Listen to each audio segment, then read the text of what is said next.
Hey everyone. So I just wanted to chat quickly about ADHD and about my spiritual journey and kind of like the discovery of kind of going through that. I posted a couple of things and they've gotten like so many responses, and I love all of the responses I'm getting. And I feel like there's a lot of people that have this going on.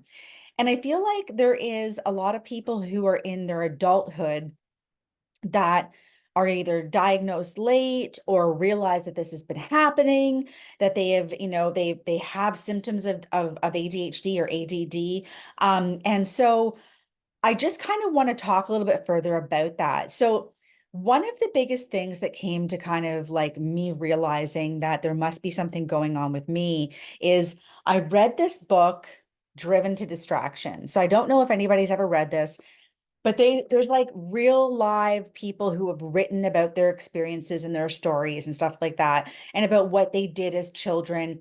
And I started reading through some of their stories and I was like, oh my God, I've done this. I did this as a kid. More than anything, what I recognized out of that is I knew as a kid that I was different. And I knew that there was something in my mind at that time. I had said to in my head that there was something wrong with me, but I didn't want anybody to know because I was ashamed of what was going on. I didn't want anybody to know that I was struggling to understand. I remember being as young as like in grade 1 and being like, we're reading these books and I can read, but I have no idea what this is actually even saying. And like, I am reading the end of the line before I'm reading the beginning of the line. Am I moving too fast? And I remember all these strange things going through my head. And I look back at it now and I remember the feeling of like, oh, I can't let anybody know what's happening because they're going to think I'm stupid, or they're going to think I'm slow. And then they're going to put me in one of those programs. And I just don't want that. Because one of the things for me personally was I didn't want the attention to be focused on me. I just wanted to be invisible and not show up for myself. And so that's a whole other ballgame altogether. But that was some of the things that were happening. And then when I got into middle school and we started using things like they gave us our very first agenda, and I was all over this. I was like, oh my God, this is my answer to everything. Because then when I won't forget anything, and I can keep track of all the homework, and I can remember when all those things are supposed to happen. And I was so committed to writing everything in that agenda. And I was like, what, grade 6? So it was like 10, 11, something like that. And that was my go-to, and it still is my go-to to this day. And I like a physical agenda. Like I have an old school physical agenda. I also do have other apps and stuff like that, but this is where I get to go, okay, what do I have to do? And so those were some of the things that I went through. And then I've had a couple of moments as an adult where I've missed something, in my business or whatever. I've missed something, or I've missed a meeting, or I've missed a deadline, or I've done something wrong, and I'm just like, "Oh my God," and I'm in complete judgment of myself. And then I punish myself and go, oh my God, this can never happen again. And I go through like a process of creating backup systems so that I'll never miss something like that again. And that's like a form of almost punishment for myself, and a form of reassuring myself that this can never happen again because I'm so shameful of what just happened. And so I don't know if any of you identify with any of that, but that is definitely something that I've had to learn how to deal with. But also, some of the things that really helped me in my process of learning how to live this way, especially as an adult, as a 43-year-old woman, is I have a couple of different things like structures in place that I actually put like follow. And I think creating structure is a really important thing for ourselves. I find that, and the reason I bring this up is because I find that a lot of my clients have ADHD and they're in the beginning stages of discovery. So I really have already been through some of those processes and some of those judgments and all of that stuff that goes with it. And I can see the light at the end of the tunnel. So creating structure, like for example, creating a list, but like Creating structure is the hallmark of non-pharmacological treatment. So if you don't want to be on drugs and you don't want to be given, pharmaceuticals in order to control this, you've got to create and set up structures for yourself, right? Things like CRM tools, like customer relationship management tools, if you're running a business. I personally use them, tied my business into my personal life because it just makes it easier. It's all in one and I don't have to try to find different things.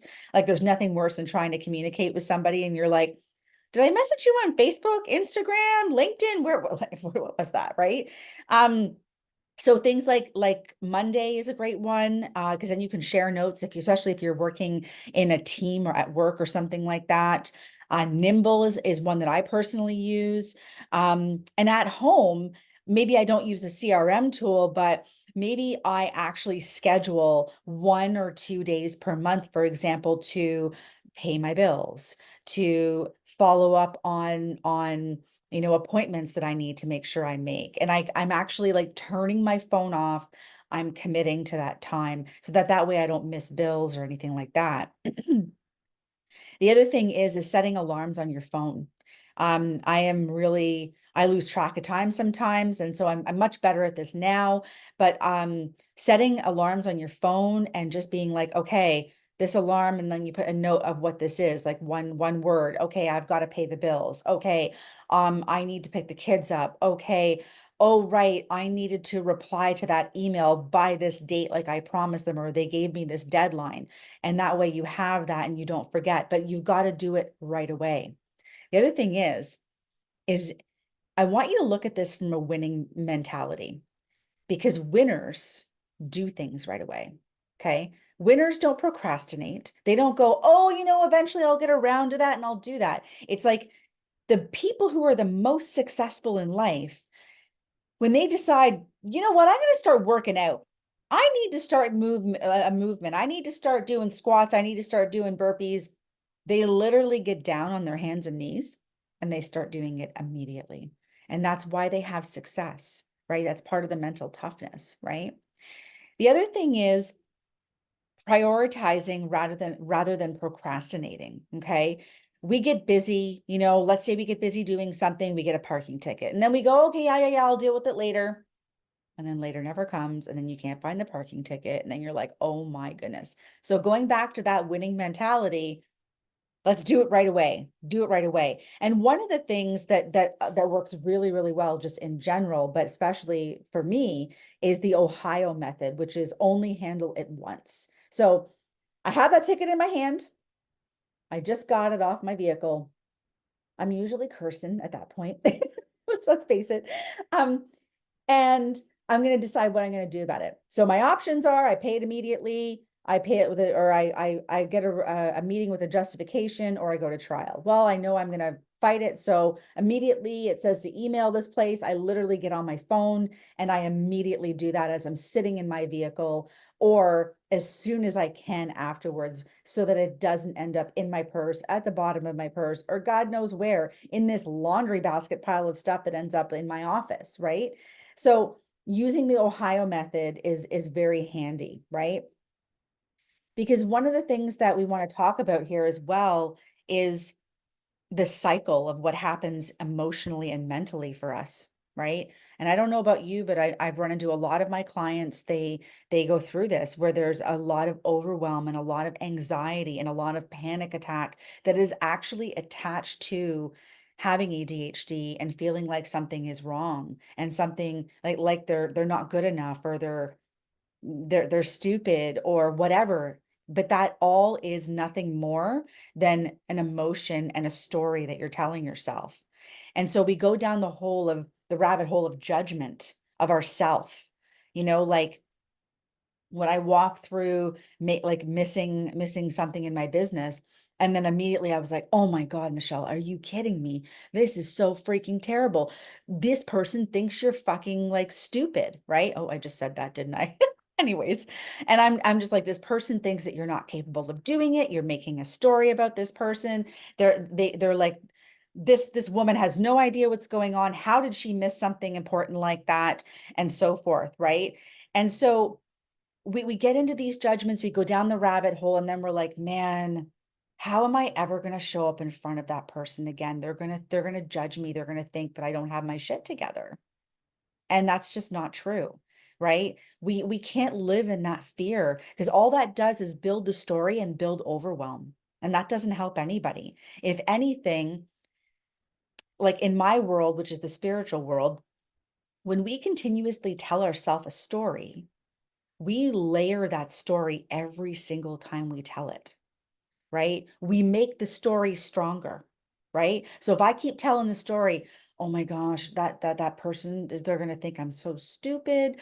They're not going to think I'm capable of handling whatever they need me to do. Oh, they're never going to trust me again. Every time I say that to myself or somebody else, I'm thickening the neural groove in my head that there is something wrong with me, and there isn't. Okay. So we need to nix that in the butt. So if you're like struggling with this kind of stuff, I'd love to hear more about it. You can head over to my website. I work with people who have struggled with all these things, and all of the judgments and all of the anxiety and all of the overwhelm. And I would imagine that most people who are my age and who have been going through this for 40 some odd years, and I have been working with them too, they normally come to me with 40 something years worth of stories that they need to unravel, meanings that they made that they need to unravel, cords that they need to unconnect with other people who have judged them and put them in their place, understanding what they meant out of their diagnosis, what they made that mean about them, and working through that. And let me tell you, through doing the work, you can let it go, right? Don't think for 1 second I don't struggle, but I definitely am far better than I was when I started my journey. So I hope this helps you. If you want to reach out, you know where to find me. I'm at purplemoonhealing.com. You can grab a session. You can message me in a DM or an email, and I'd love to talk to you. Thanks.